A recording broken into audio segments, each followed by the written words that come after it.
Welcome to the Any Last Words podcast. Four overzealous friends severely in over their heads navigate what they claim to be areas of their own expertise, be it nerd culture, politics, or critiquing media. Join us, if you will. For these may very well be our last words. Nec Ultima Verba. In Eshe is the way, I mean, they've developed their own vernacular. I mean, they speak a little bit of pig Latin. They've got their own accent. Oi, toi, bra, Eshe, Yeah. And then you just hear Brandon here say it in a deadpan voice. Just Eshe. It's forbidden for them to eat like bacon and whatnot. But what if your soul's desire was to have a bacon sandwich, you know? Yeah. Like, would you get up there and then God would begrudgingly have to give you a bacon sandwich? Well, it only just started now. Well, 3, 2, 1. Hello, everybody, and welcome back to the Any Last Words podcast, rated 3 out of 7 on the interwebs. That's right, just raw numbers these days. Unfortunately, only 3 out of 7, except numbers are relative and 3 is actually larger than 7. Either way, I'm joined by the one and only, and literally the one and only. Hey guys, it's me, Brandon. I'm back after such a long time. My voice is deeper now, as you can definitely hear. Yeah. I've really just I finally went through puberty. You've matured. Basically. I've matured so much over the past 1 month since I've seen you. It's been such a long time since I've seen you, young man. Yes, okay, I'm not doing this voice for the whole episode. Anyways, No. Hi guys, how are we? He's back. Yeah, After I'm back. a hiatus. I Yeah. mean, for you guys, he was still in the host episodes because we pre-recorded them. Oh my god. Secrets. What? You mean people Well- pre-record content? What? Well, no, I just went missing for 3 weeks, it's fine. He did. And now I come back and here I find 2 extra dead bodies waiting for me. Reggie know. and Budgie, what happened, Calan? They're dead. Oh my god. I didn't Not do again. it. It wasn't See- me. The fact that you had to specify that you didn't do it makes me think that you actually did it. Well, there's a chance. I'm not going to disallow that. I'm not going to disillusion anyone by saying that I didn't do it whatsoever and there was no chance that it wasn't me. But I'm just saying there's a chance you might think it was me. I can't have that shit. Well, that's fair enough, I guess. Yeah, But, it is what it is. it is. either but way. They should be back soon, at least. At They're some kind point. of busy with exams, which is fair enough. Mm. Very fair enough. And work and stuff like that. Imagine Yeah. having a job. I know, jobs are for weirdos. Yeah, I really need a job. Oh my god. Bro, we're living off the government, you know? Yeah, Earn back those taxes which they've been stealing from our families. that's very true. I mean, So we're not really earning off the government, it's more like we're just scabbing off our parents. Yeah. I mean, sure, if you like take that loop back around, but I mean, the government stole said money from our parents in the first place, so it's like reclaiming what was, you know, originally ours. True. Because taxation is theft when your tax dollars don't go to nice things. Chris. Oh, You just said we- a Chris thing. No one knows I who Chris did. is. No one does. We'll have to invite him on the podcast sometime. Sometime. Chris is interesting. When we've got video feed so people can see his hair. Oh yeah, his hair is literally his best quality. Exactly. His hair, his entire personality is, you know, dictated by his hair. Exactly. Exactly. Rest in peace, Chris. Indeed. Anyways, Oh, no. I'm joking. Nothing happened. Nothing bad ever happened to him. Exactly. Chris is still alive and well. Yeah, he actually Yeah. is. His house is really nice. Yeah. Yeah. Anyways. Either way. Someone who Calan. isn't alive and well. It's me. Yeah. Well, you're alive. I am alive, but I'm not well. Yeah. I'm going to be pissing sand any day now. A singular grain. Well, that translates to he's peeing Kidney rocks. stone. Yeah, didn't Yeah. want to have to say it, It's but going to be fun. Mm. Yeah. I'm not going to lie. I've got an interesting medical history when it comes to painful things, in that I don't realize that they're really that painful. Like, if you recall, I fractured half of my hand a couple years back, and I Yeah. walked around for a day thinking I just bruised it. Yeah, I mean, you did punch a brick wall, so... I did. I punched a brick wall, and I thought I only bruised my hand, but no, I fractured like 3 bones. And I punched one of my knuckles out of existence. Yeah, that does make sense in hindsight, yeah. And, I mean, I've had wisdom teeth pulled out. Like, I've gone through my fair share of painful things, but, no. Kidney stones top all of that. I haven't even passed it yet. Like, it's just sitting around in there. For the first 2 days, I thought I just had hip joint pain. Oh. So I just walked around for 2 days with a kidney stone fucking around. And I just assumed that I was getting old and creaky at the nice and fresh age of not old. But no. Wow, that's... Yeah. It's fine. It'll come to pass eventually. Eventually, hopefully. It kind of dawned on me, like, when I was in the hospital, because, yeah, I ended up going to hospital because it was just a bit much. When they asked for a urine sample and then I pissed blood. Oh. Yeah. Yeah, that was fun. Oh my god. Wow. Yeah. It was fun, honestly. I mean, in hindsight, this whole experience is going to be hilarious. Yeah, wow. Well, there you have it, guys. By next week, when the next episode comes out, after this one, of course, you'll find out the next part of this amazing story. Yeah, sure. I had to shove pills up my own bum. Painkillers didn't work that well. You know what works better than painkillers? Don't say alcohol. No, listening to music. I'm not gonna lie. Like I'd been dozed the fuck out with fentanyl and a bunch of other things, and nothing was really working because I'm just such a fat ass.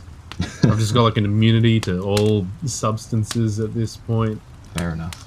And I just thought to myself, well, these hack-ass doctors can't, stop the fucking pain that I'm going to with the works of, I think it was John Williams who composed Oogway's Ascent. Just that theme that plays when Oogway passes on into the spirit realm and shit. I was just listening to that and trying to, like, go into Zen mode and shit. And it worked, I nearly fell asleep. Oh, wow. In a hospital. That was... Yeah, it was fun. Damn. I say that it wasn't fun. I mean, there's still a tremendous amount of pain. And then I can't imagine what it's going to be like when it actually comes out. Oh, yeah, I mean, it's been cited to be worse than childbirth. So, Jesus. My God, I can't relate at all. Like, the worst pain I've ever had is probably just tonsillitis. Yeah. And that's it's still not fun. Yeah, it's not fun, but... It's not fun, but it's not pissing sand, I suppose. Exactly. Yeah, it's just a sore throat, pretty much. That's all it is. It could be worse, though. Like, apparently kidney stones kind of runs in the family. And my grandfather, he passed one that's 7 millimeters in diameter. It's like pissing a small marble. It's almost a centimeter wide, and they didn't do anything. They just sent him home to piss it out. They didn't break it down chemically or like perform surgery to take it out. See, I was always under the impression that kidney stones were a thing that you pooped, not, Oh, if you had to poop it, no problems. Yeah. People poop much bigger things than kidney stones. Yeah, like... Oh. Why does it... Oh, God. Oh, no, you gotta piss it out. That sounds awful. Yeah. God. I'm on like 5 different kinds of tablets right now. All the pills. That's fair enough. Jesus Christ. Yeah. Oh, my God. I'm just imagining the pain right now. Oh, no. Oh, yeah, no, it was bad. I was very vocal. Yeah, for the first couple hours or so. That's fair, Jesus. Yeah. Didn't help that there was a baby in the next room, but we live in this area that we do, so babies swear by the time they're 6 months, so I'm just helping things along. Thank you, Calan. You're doing society a real justice here. I really am. I'm helping with the vocabulary of the youth. Their vernaculars will be glorious. It doesn't get better than this. Yeah, just have them start saying "eshe" by the time they're 3 months, and I think they're solid, Can we just briefly talk about this? But the way that you say "eshe," is just one of the most glorious things that I've ever laid my ears upon. For anyone who doesn't know, there's in our general area, like around Sydney, New South Wales, there's a particular breed of bogan, which is typically, consisting of children trying to wear designer shoes, and they go around mugging people and crap for, designer clothes and bum bags and whatnot. They're known as eshays. I didn't even know that's what they were. I just been saying it because I think it's funny. What do you think? It's hilarious because eshays are they've developed their own, if you will, vernacular. They speak a little bit of pig Latin. They've got their own accent. Oh, toi bra, eshay, lads. Yeah. And then you just hear Brandon here say it in a deadpan voice. Just eshay. You never hear. No, they only say it with that, with the emphasis on the eshays, lads. Yeah. It's so contrasting and hilarious to hear Brandon, the least eshay person I know, just say eshay.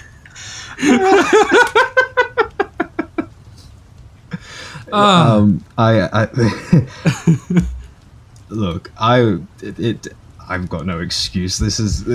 I didn't even know what I was saying. I think it's brilliant. Thank you. Well, we all love it. No one wants you to change it. This is the greatest thing that's happened since sliced bread. Oh, sweet. Yeah, because when we were, for Calan's birthday at least, I was just going around, walking around with them on the train and everything, just shouting eshay wherever I went. I did it again. Oh, no. Yeah. God. Speaking of which, remember that train ride, Calan? Oh, yes. And remember what you did, or rather didn't do? He missed his own train to his own birthday. Oh, it was an ALW podcast company expenses paid trip, which just so happened to coincide with my birthday, hence people could bring shit. It was. It was a birthday. It was. And it started off amazingly. Yeah, man. Oh, no. If I recall correctly, you were texting me and saying, "Oh yeah, I'll be hopping on the earliest train so that way I can meet you guys all along the way." I was 40 minutes early for that train. Okay, let's just start from the beginning here. But I turned up early for that train. I caught another train to turn up early to the train that we were all going to catch, to the company paid expenses trip. And then there were a bunch of Muslims standing at the front of the train station handing out flyers and shit because, this is Australia, we're all racist as fuck, so we may as well, gain some learnage about how Muslims aren't actually terrorists. Mm-hmm. And, yeah, exactly. And then, I sat down, a couple meters away from them because I've got 40 minutes to wait for my train to turn up. And then just they start a rotation. They're like, oh, look, there's a white individual with a large beard and he looks slightly poor, so he's probably racist as well. So, a couple of them come over and have a nice conversation, about how, Muslims aren't terrorists. Imagine that and whatnot. Mm-hmm. And eventually, it's starting to dwindle close to the time upon which my train shall leave. And then one of their elders comes up. And I just assumed, oh, yes, a very wise individual. Evidently he's probably been part of the culture, the religion for a long time. He probably knows his shit. Yeah. And then we've only got a couple of minutes until my train turns up, and then he wants to start talking about, the nature of reality, God's existence, and the implications of that, heaven and hell, and all that. But, the way he went about these arguments was probably the least elder of a religion or sect that I've ever his argument was that we should believe in a God because he will allow us into heaven. That is the one specification. If you believe in God, you accept him into your life, then he will allow you into heaven no matter what. And then he's like, well, you want to get into heaven because he will give you as many cars and as many women as you want.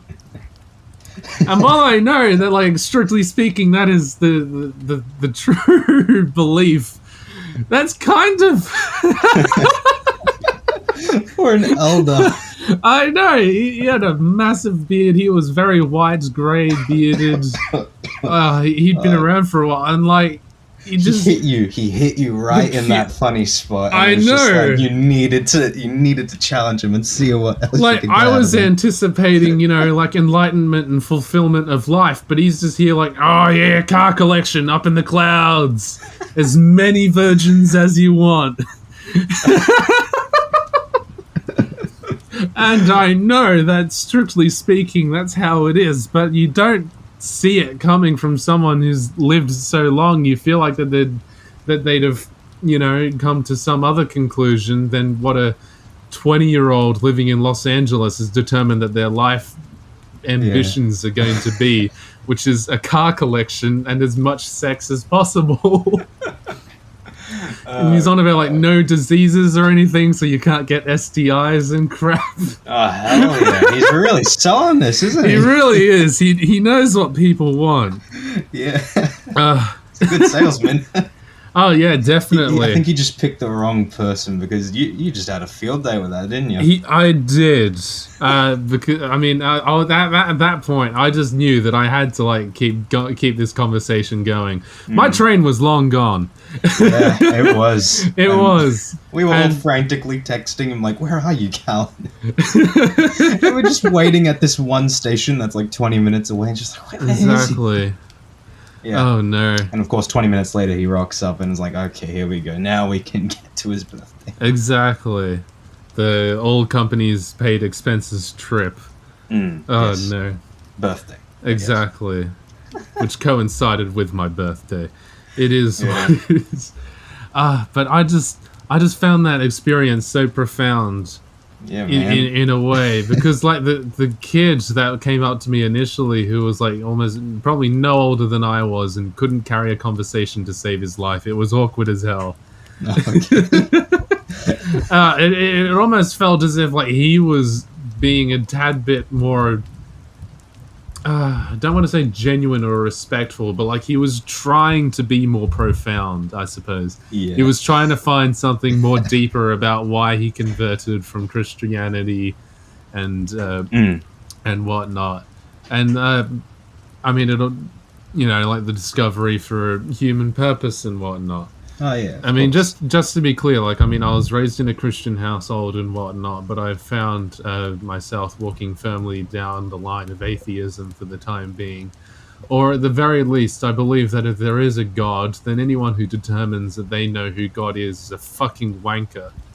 Because that's a bit presumptuous. If God is meant to be above all human, capacity, then why the fuck does he care about what we eat from the deli aisle?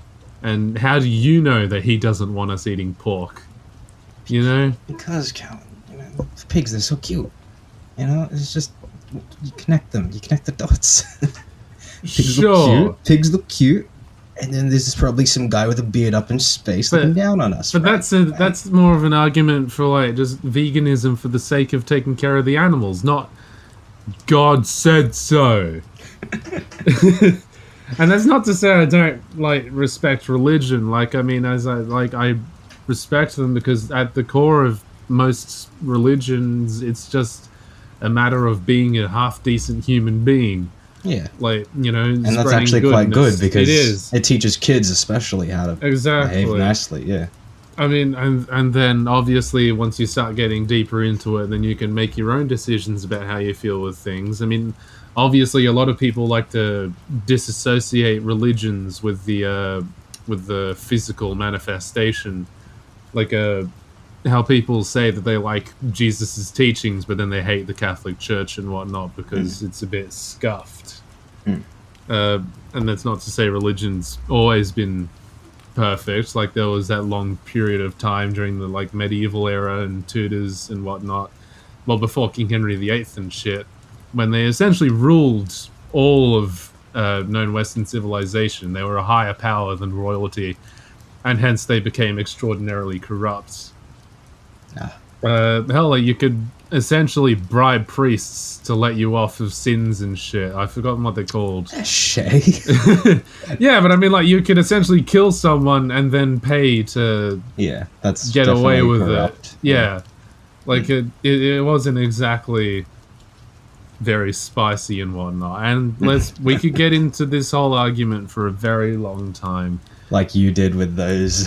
Exactly. Those gentlemen at the station. No. Oh, that was interesting. Yeah, man. And I mean... just a side note, we all, when we heard that story, like, from one of our other friends, it was just like, oh yeah, that's definitely what Calan would do. Typical Calan, yeah. Yeah. Arguing with a religious man? 100%. I say argue. It was an attempt at, well, I mean, it was a successful more like an interview, attempt. I guess. It was just a conversation and whatnot. I may have called his god a bit of a very emotional teenager at one point. I mean, the idea of having cars and women, that's fair enough, I guess. I mean, yeah, like, the idea is that, like, you go into heaven and then he blesses you with whatever your soul truly desires and whatnot. Actually, this brought up a really interesting point, because it's forbidden for them to eat, like, bacon and whatnot. You can't eat pork. But what if, like, your soul's desire was to have a bacon sandwich, you know? Yeah. Like, would you get up there and then God would begrudgingly have to give you a bacon sandwich despite having spent, like, would he just magic a bacon sandwich, or Because the whole reason why a lot of religions don't allow certain kinds of foods is because those animals were more prone to, like, getting diseases and whatnot. Oh, okay. It's not real, like... The historical reasoning behind it is because at the time, no one figured out how to, give a cow an immunization and whatnot. So they just decided it was best not to eat those animals. And the easiest way to regulate things like that and quality of life was to make it your religion. Yeah. Like, if God says you can't eat that pig, then it's because God said so. And also, sometimes eating pig makes you sick, so stop it. Fair enough, I guess, but yeah. Given that context, then would God? I use God just to, like, not have to go into nomenclature and whatnot. I'm just very vaguely just going with God for everything. I know everyone has their own names, Yahweh, Allah, etc. But, like, would he give a shit if it didn't come from a pig and he just magicked it? It's not about the act of eating a pig, realistically. It's about the fact that, you might get sick and whatnot. Do they even give a shit if you eat pig? Who knows? Yeah. That is weird. Yeah. I mean, what's even weirder is stoning women and whatnot, but Well, yeah, that's a bit sus. Yeah, a bit sus.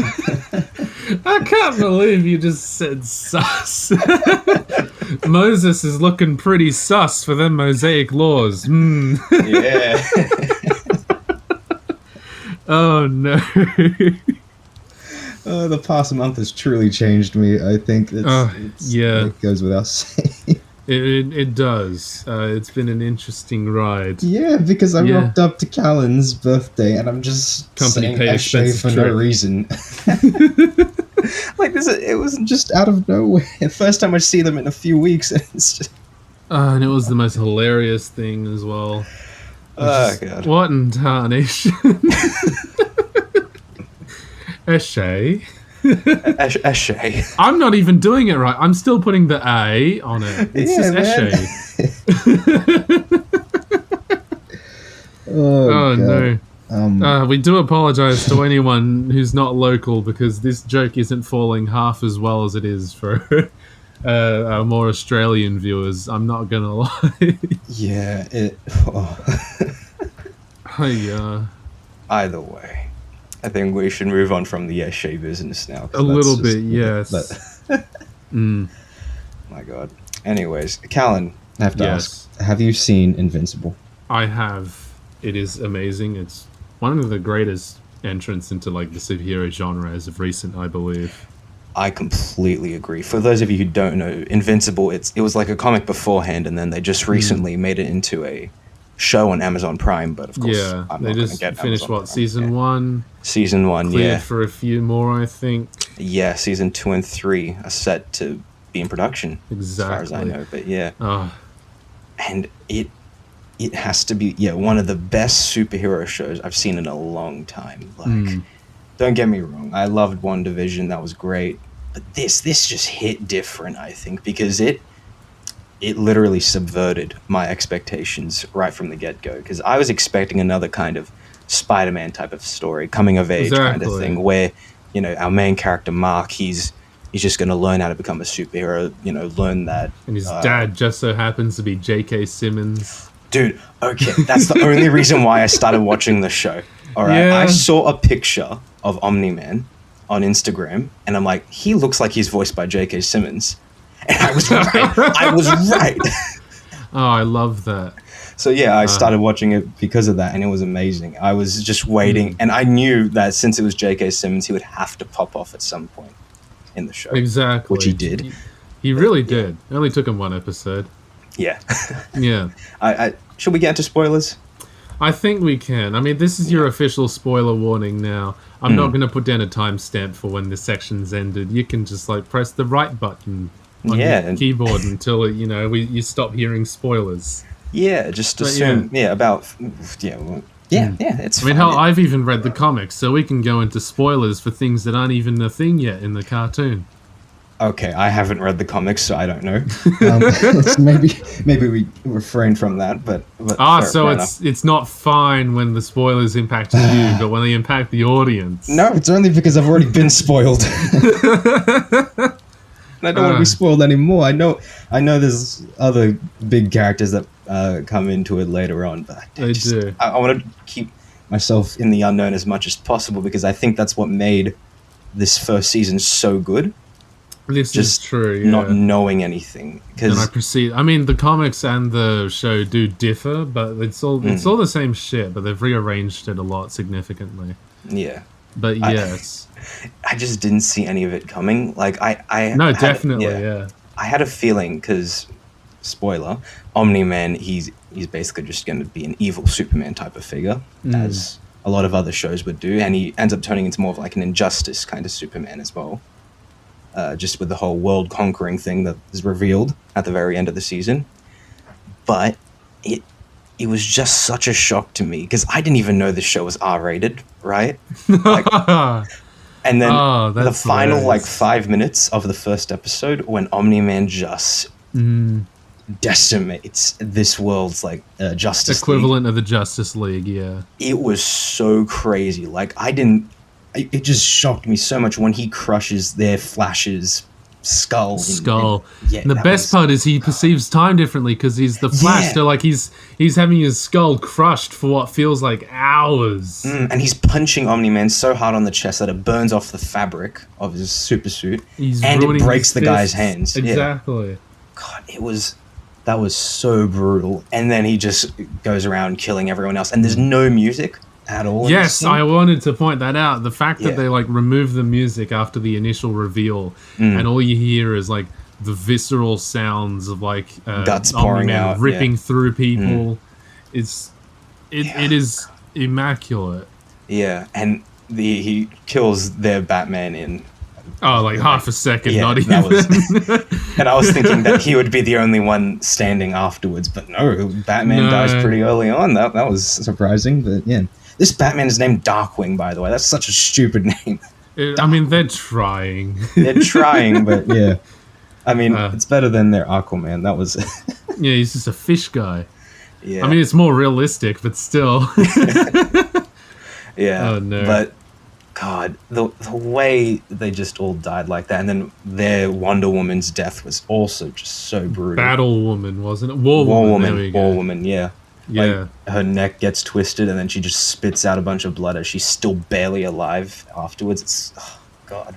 It was just so well executed, that scene, because you have the whole episode where Omni-Man is teaching Mark how to use his superpowers and stuff, and it's oh, cool, it's a nice dad and son relationship. Yeah, it's a wholesome kind of thing up until that very last minute. Where there's the dramatic suspense and whatnot, and the Guardians have all been summoned, and they've got no idea who it was. Yeah. Omni-Man comes out and starts swinging at people, it's intense to say the least. Yeah, God. And of course, how he kills the immortal, which is he's a really cool character who ends up coming back later. He does, yeah, because he's immortal. He's basically this universe's equivalent of like Vandal Savage or something, because he's actually immortal. Pretty, yeah. And he was also Abraham Lincoln at some stage, which is awesome. Which is, yeah. Like, if you don't know Vandal Savage from DC, he was like a bunch of warmongers in the past, like Genghis Khan and stuff, and Hitler. But so it's really cool to see that as a good guy kind of thing, where instead he plays all the good guys throughout history, I guess. But regardless, it's an interesting concept as well. Yeah. And I think he's going to come back again, because he only got split in half in the last episode. Oh, yeah, right? no, he's going to come back again. Yeah, okay. I mean, for lack of better words, in the comics, he has a habit of coming back quite a lot. God damn They kind of kill him willy-nilly half the time, I'm not going to lie. Oh, okay. Well, that's good to know then, because he does seem like a really cool character. Yeah. And, I don't know, he's got, like, similar powers to Omni-Man and Invincible as well, doesn't he? Like, just flight, yeah, I mean, strength. just the general, like, peanut gallery of powers. Like, he's strong, he's more durable, and he can fly. Not nearly on the scale of Omni-Man, obviously. Yeah. And even as, like, Mark starts developing his powers, like, Mark starts to really outpace even Invincible. But, yeah, like, he's pretty... he's a force to be reckoned with in his own right. Yeah. It was really cool seeing him just come back from the dead and immediately go to Omni-Man. Yes. And he had him on the ropes as well for a little bit. That was awesome. He did. Like, there was the Leviathan thing which they brought in. Like, you thought for a minute that they could bring down Omni-Man. Yeah. Then, you know, he proceeds to curb stomp everyone's hopes and dreams of living to see the next week. Yeah. That was just so awesome, though. Like, through the whole season, I'm just waiting, like, oh my God, when is Omni-Man going to snap? Because they're building up to him being exposed to the whole world as this killer. Exactly. And it was just so tense watching everything fall apart. Watching, you know, his wife Debbie and Mark slowly realize what's going on. And then even Mark, he wasn't even in the know until like the last episode, which... Exactly, when he just watched his dad kill Invincible right in front of him. That was... Oh, God, it was just so well paced as well. Like, nothing ever felt rushed. Even the last episode, they just had so much time at the end for just a nice kind of epilogue to the season. They really did, yeah. They even brought back Alan the Alien for a Alan bit. the Alien is awesome. And I've been spoiled about what he's going to do in the next few seasons as well, which is unfortunate. You poor bastard. Yeah, but apparently he's like on the same level, or more so, than Omni-Man, which is crazy. I mean, to be brief, but like his whole thing is that he does end up being severely wounded, but like on his home planet, like he's one of the few remaining of his species. I think he mentioned that. Yeah. And he was like created to take down Viltrumites essentially through really? Yeah, he was done through a genetic breeding program. I don't know if he mentioned that, but he did say like they created camps just for their people to reproduce. Yeah, there we go. He did mention that. So yeah, like his whole purpose was to take down Viltrumites until they realized that he was nowhere near as powerful as Viltrumites. But every time he gets blasted to, you know, shits and giggles back and beyond, they resuscitate him from a charred corpse and he comes out stronger than previously. So after a couple times, he ends up being equal on par with Omni-Man and the rest of them. Hell yeah. Okay. That's I can't wait for that fight scene. It's going to be like, very spicy. Yeah, he's such a good character as well, Alan. Like, I love the name as well. It just, it's very all charming. The characters are so awesome. Like, I don't know how to explain it. It's just it's just so nice to see characters that aren't Batman or Superman or Iron Man or Captain America, you know? They just feel more original, I guess. Yeah. And it's playing into like that like that innate idea, which has certainly started popping up a lot more in recent media. Like that whole, what if Superman wasn't, you know, standing for truth, justice, and the American way? Yeah. Because, I mean, a lot of people find that Superman is just pretentious because he's perfect in every way. Yeah. And there's meant to be like that kind of story where like, oh well, humans are just nice and they can do anything and whatnot, and Superman's an ally to all humanity. And even DC's experimented with like, bad Superman and whatnot. Yeah, Injustice. Like, yeah, Injustice, or even to a lesser degree, Red Sun, where he's like the leader of the Russian. Yeah, essentially becomes Putin 3.0 and shit, which is I quite liked that. That was an interesting. I've only seen like clips of that movie. I haven't watched it in full yet, so I don't know what the order is, but it does look really good. Yeah. And I mean, we've seen it with other things. Like there was that horror film about which is essentially like a kid falls to Earth and he's like Superman, but he's being bullied at school and shit. So he just starts going crazy. I've forgotten what it's called. Like I know what you're talking about. Yeah, I remember seeing a trailer for that. Yeah, a kid just goes around, starts killing people willy nilly. Or we've got The Boys, which is another Amazon series where they do another similar thing, where it's like the corporatization of superheroes and whatnot, and they've got a Superman equivalent, and it's much the same thing, like and he's only human. That's kind of their difference, I suppose. Like because he's a human who's been genetically modified through the corporate and whatnot to be their Superman equivalent. He's meant to stand for truth, justice, and the American way, fighting with veterans and whatnot. And then they turned him fairly evil. I'd like to say that the gore and violence in The Boys and Invincible is kind of on the same level. Oh really? Okay. I hate to draw that kind of comparison, but I just for the sake of like drawing comparisons for the sake of it, I think that's a bit tedious. But yeah, like they do try to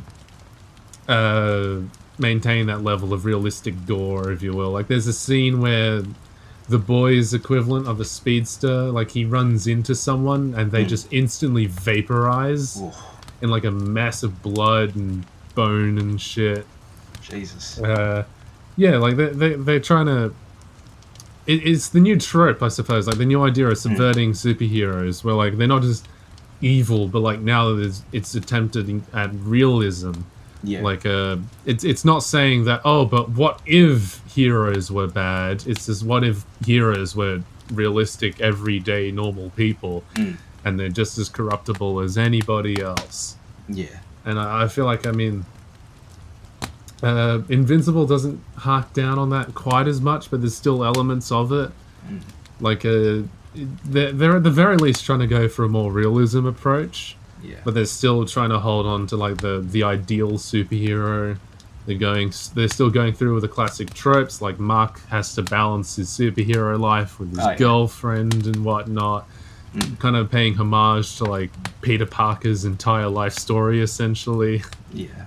Where he's like climbing out of windows and shit, and then 15,000 editions of Spider-Man later, they reveal that everyone had seen him at least once climbing out of a window like a fucking idiot. Yeah, I mean, oh god.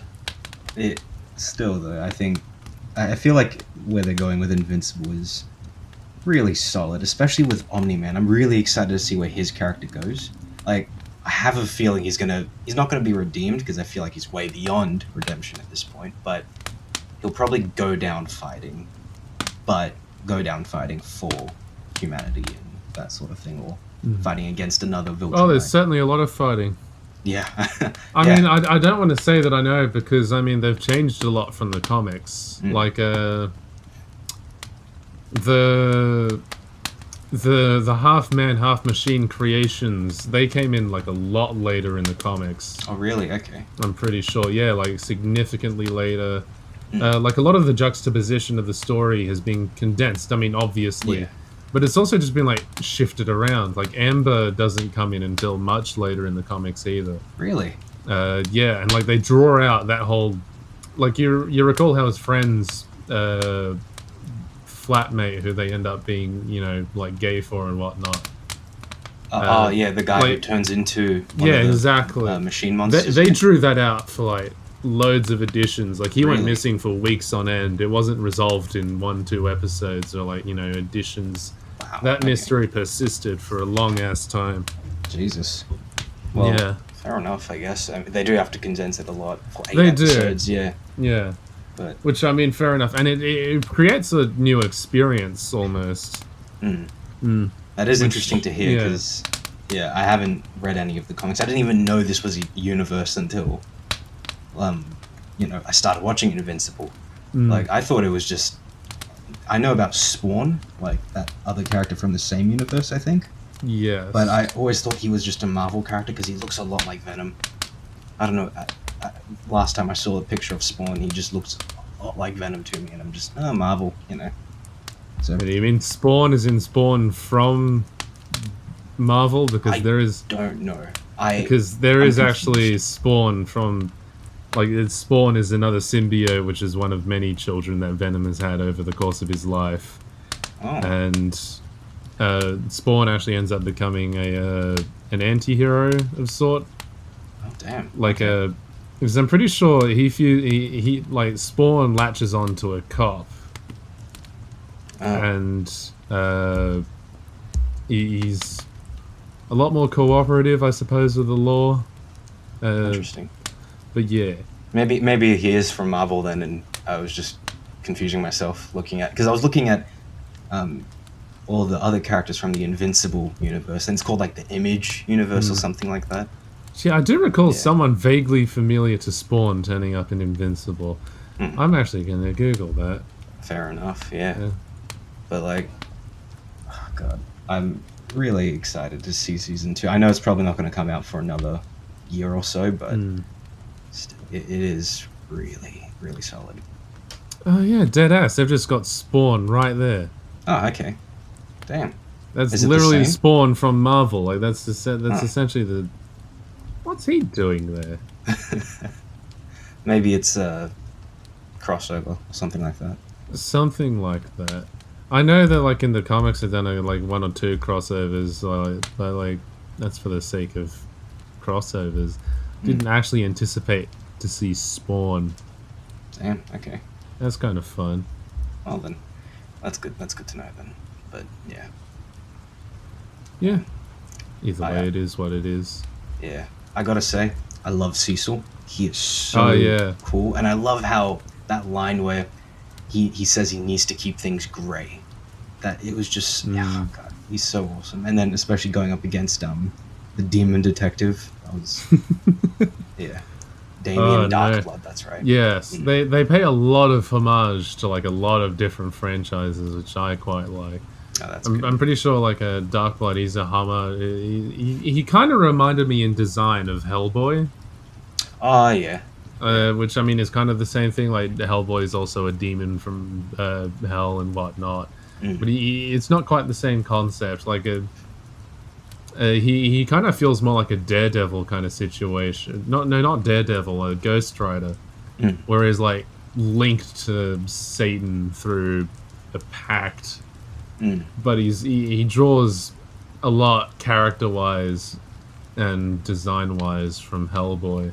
Okay. I mean, they have kind of like mishmashed a lot of things, like a lot of the discount Justice League, like they kind of like they've got the chick who's like phasable. I've forgotten what it's called. The green lady. Permeable? Yeah. Green screen. As far as I'm concerned, she's just a green screen. Yeah. And like you can kind of draw that comparison to Martian Man, and then you've got a little alien from Mars Who shapeshifts and stuff. Exactly. Yeah, he's literally just Martian Man. Like they kind of spread out Martian Man over those two characters. At least I feel they did. Yeah, pretty much. Either way.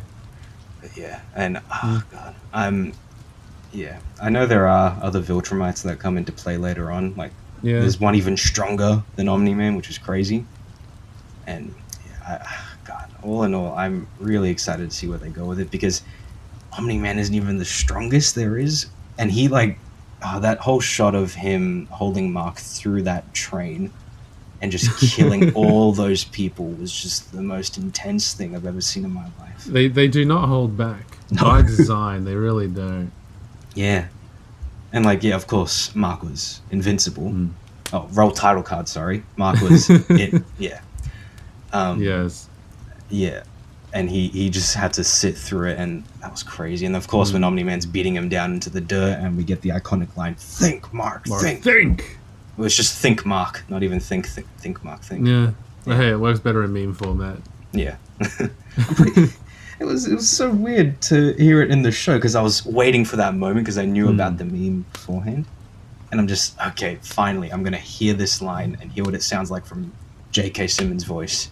And it's just "think, Mark," and it's kind of let down, man. Not gonna lie. A little bit, but it is what it is. Yeah, it was still such a good moment, and I love that they gave Omni-Man a god complex.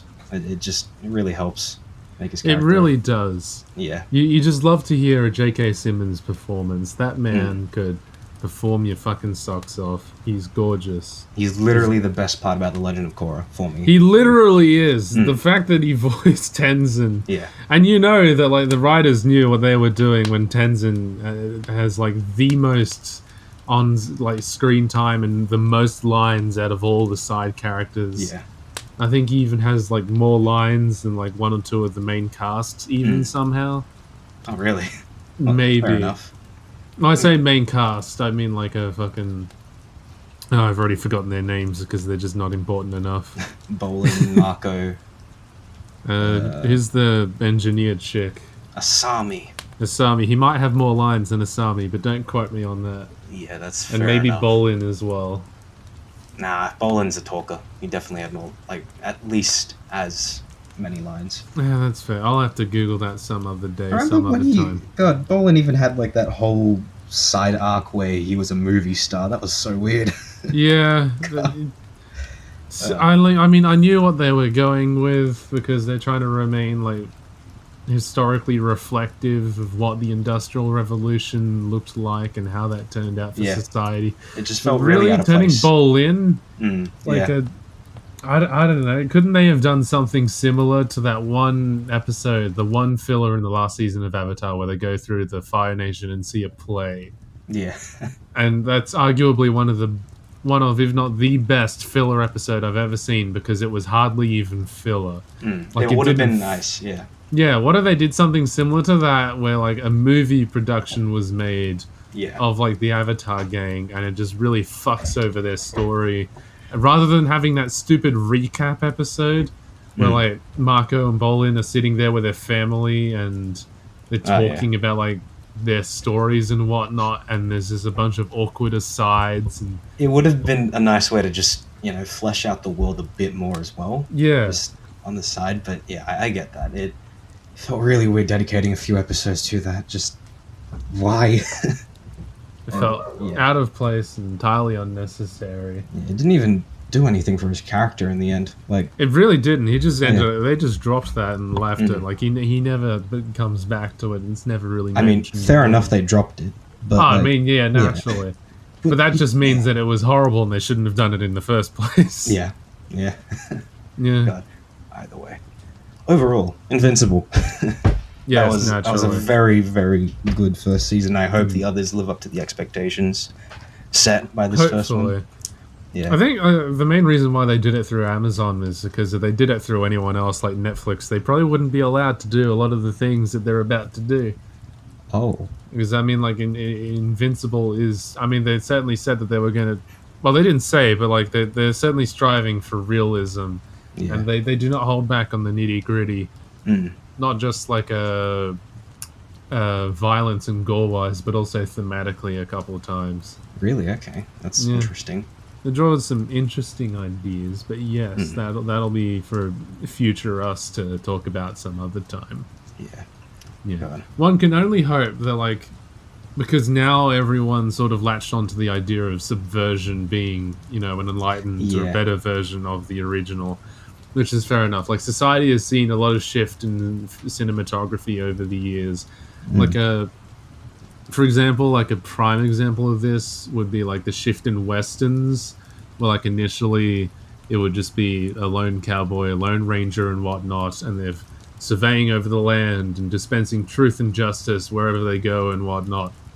And then as westerns started developing to a lot more grizzled kind of aesthetic, where like the land is corrupt and they're no better. and they're more like an anti-hero, or they've tried to give up that life because it just it was corrupt in its own way and whatnot. Yeah.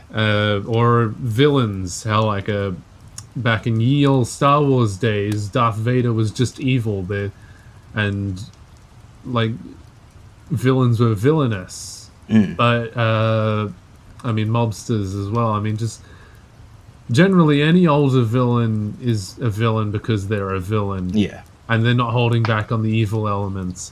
And But nowadays Darth Vader was like kind of the first to be. he was the major instance, which is why I latched onto him. And sure, he was like redeemed at the end, in that like in his dying moments, he saved his own son and whatnot, which I think was probably the first like tickle of the idea that there could be a redemption for a villain. But now, like, we're not even doing villain redemption arcs. We're creating sympathetic villains. I mean, this is going into its own little bit of a leeway, but the true villain that we perceive in a lot of stories is starting to shift away from people, and it's starting to shift towards ideals. Like, I mean, Thanos is a large one where he's a sympathetic villain because he's trying to do some good for the universe by, because he sees a bigger picture, if you will. Not that he went about the right way doing it, because the universe's population would just repopulate after a couple of years, and we'd be back at square one. Yeah, he's just a maniac. That's all. Yeah, but I mean, and the instance that comes to mind first of a sympathetic villain where the show doesn't try to push them as the villain, is with Falcon and the Winter Soldier. Crap. The enemy isn't exactly I've forgotten what they're called already. The redhead. It's not that awkward teenager who's trying to stumble her way through politics. Look, and whatnot. I haven't finished it yet. I just started watching it like yesterday. That's fair. Yeah, just because I was trying to catch up with the whole Captain America trilogy first before I fair to enough. it. I'll be brief, but like the villain, I suppose, if you will, isn't people, it's the system. Oh. Like now we're trying to shift towards a more thematic idea of what is evil, and it's systematic oppression and tons like a score of other ideas. Like they don't pin the. I mean, thematically the show doesn't. I mean, the characters inside of it will do, but like. They try to create an overarching idea of there is no one real evil, and people are just fighting for what they believe in, irregardless. Yeah, that and that kind of reflects our own societal shift. I'm sorry for cutting you. All good. But like back in the day, like people just wanted to see the hero win and get the girl and whatnot. Yeah. And then as people, I mean, again for the millionth time in a row, have woken up to the system is oppressing people. Hey, this kind of sucks. Someone do something about this. And now we kind of want to see people fight against the system, but they're painted in a villainous kind of light, if you will.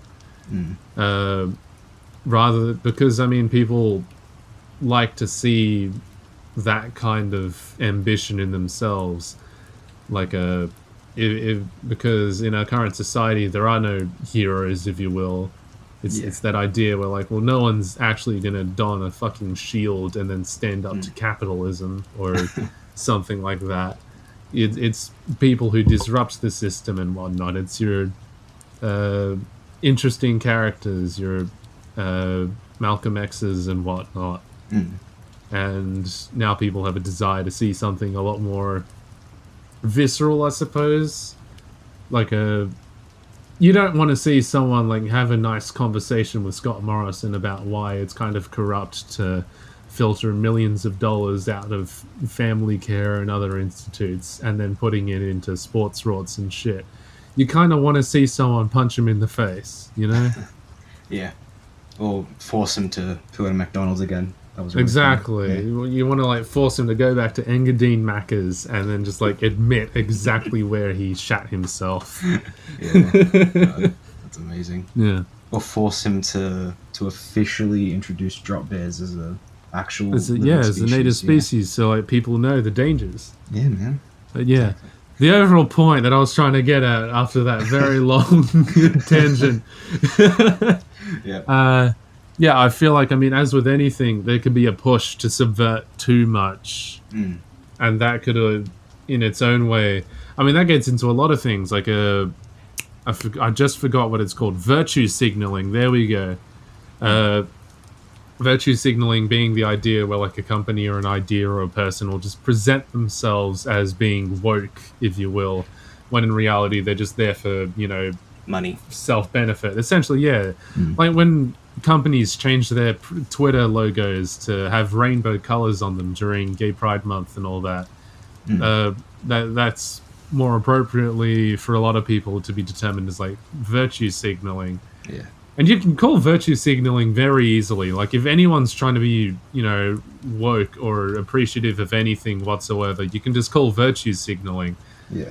I mean, the boys, I'm harking back to them again, but they also did jump into this a fair amount as well, because they're trying to go for that capitalist corruption kind of idea, where like superheroes have been essentially privatized and whatnot, and they're trying to call out systematic abuse and so forth. But at the same time, that could also just be considered virtue signaling on its own accord. Yeah. But like now that subversion is starting to become the norm, all of a sudden no one's really safe from, because now that's the easy formula, if that makes sense, to like make a decent series that people will watch by subverting a classic trope and then trying to make a societal statement or standing with someone. You could say the same about Falcon and the Winter Soldier. You could say that was very easily virtue signaling, because they're trying to appeal to all different kinds of ideas, like Worlds Without Borders, and how the system is corrupt and whatnot, and how racial bullshit is bullshit. Yeah. But yeah, I'm starting to feel like we should take the time to appreciate the classics and have our Darth Vaders every now and then. If anything, I feel like this has the potential to ruin villains. Like if Ben Solo from the new Star Wars trilogy, isn't half the villain that Darth Vader ever was. Darth Vader, when he comes on screen, you see a dark, imposing, menacing force, and the mask adds to him. Yeah. Like hiding his visage adds to his character. And when you see him take off the helmet that one time, you get a glimpse of his bloody, charred head and whatnot. Like, it adds character to him. He's dark, imposing, menacing. He kills, he wipes out planets and he kills people willy-nilly. He kills his own officers if they dare disobey. Whereas Ben Solo, you just see an angsty fucking teenager wearing a mask because he's trying to be goth like his idol, Darth Vader. And he takes off the mask and you just see a pretty face. And it's like, well, what the fuck is the point of the mask? And like, he has a few interesting points. Like when he catches a gun, like a blaster bolt in midair with the Force. Like, that was cool. But then, you see him like storming off, and he's not completing objectives. He's not winning at all.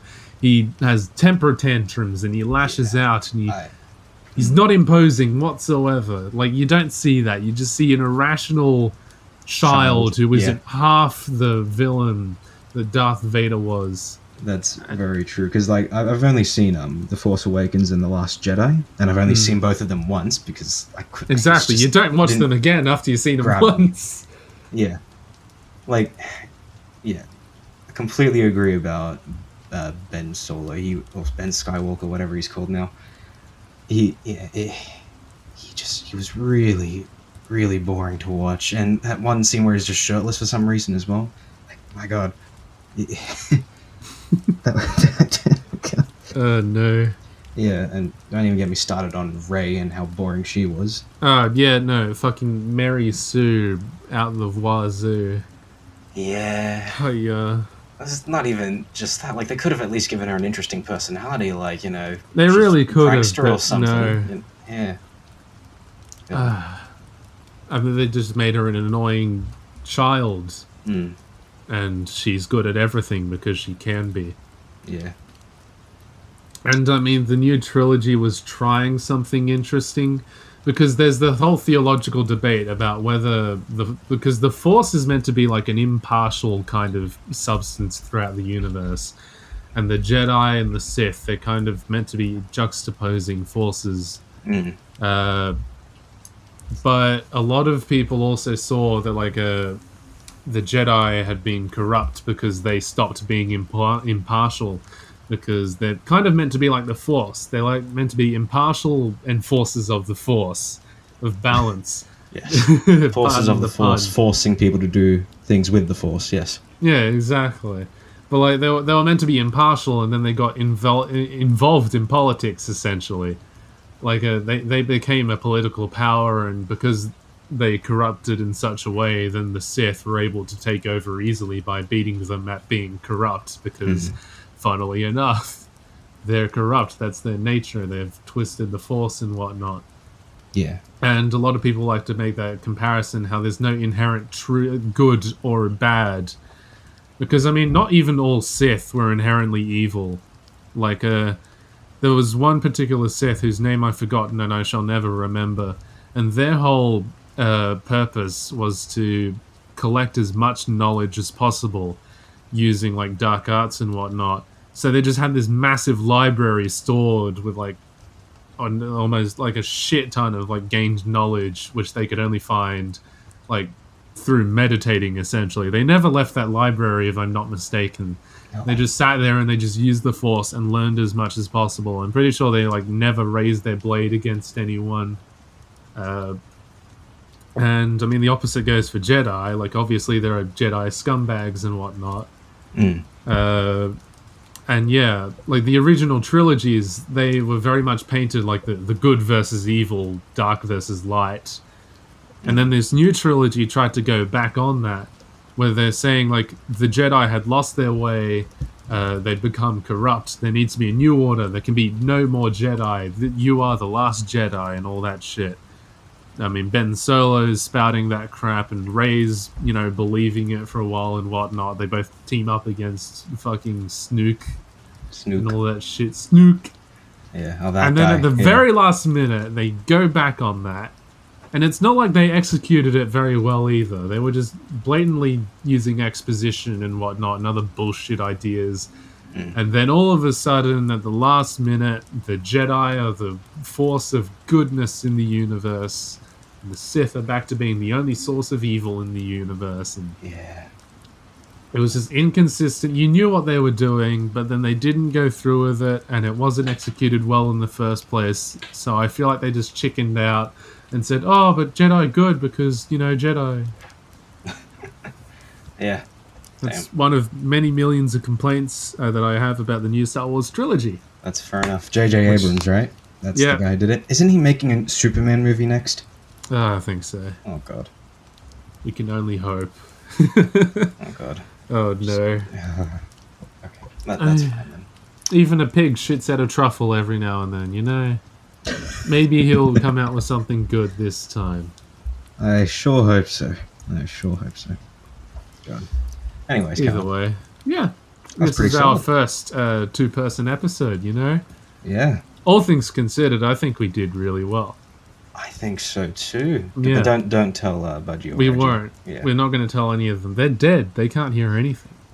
Well, I remember how I died that one time, and then I came back like 5 seconds later. That's true. Yeah. Yeah, they'll come back any moment now when they feel like it. Yeah.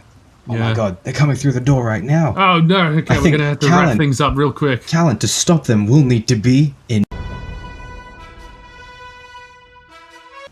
And then we'll play like the Invincible title card, right? Yeah, okay, that was at 1 hour and 3 minutes. Okay, good to know. All right, yeah.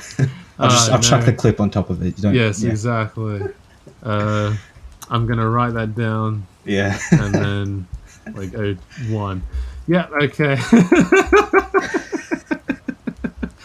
No, either way, if you've enjoyed listening to this episode of the ALW podcast, don't forget to click that like button, smash the subscribe button, ring the bell, ding, ding, ding, fucking notifications and shit. Yeah. Share this video with 2 of your friends, maybe your grandmother, or your mother. I know her very well. We're very closely acquainted. We go to the same knitting club. Shay. Exactly. Oh, no. And of course, our resident artists, we didn't shout them out last week because we wanted to see if they'd notice, but they didn't, so that means they're not watching our episodes, or they didn't care. Either way, check out Jay at ghosting_Jarlee on Twitter and Instagram and whatnot. Send her money and then tell her that we sent you, so that she'll feel guilty and come back. Yeah, but if she doesn't come back, then I guess, well, that kind of failed. Just a little bit. Oops. Well, okay, fair enough, I guess. Oh well.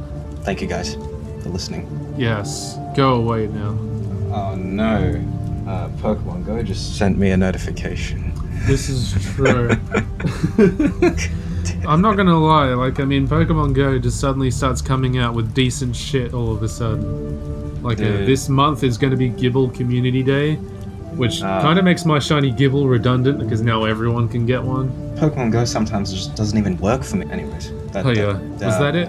Yeah, to beat Pokemon Go, you'll have to beat, and then we do the title card again. Exactly. To beat Pokemon Go, you'll have to be... Invincible, and then, Whoa, title card. Cool, that'll do.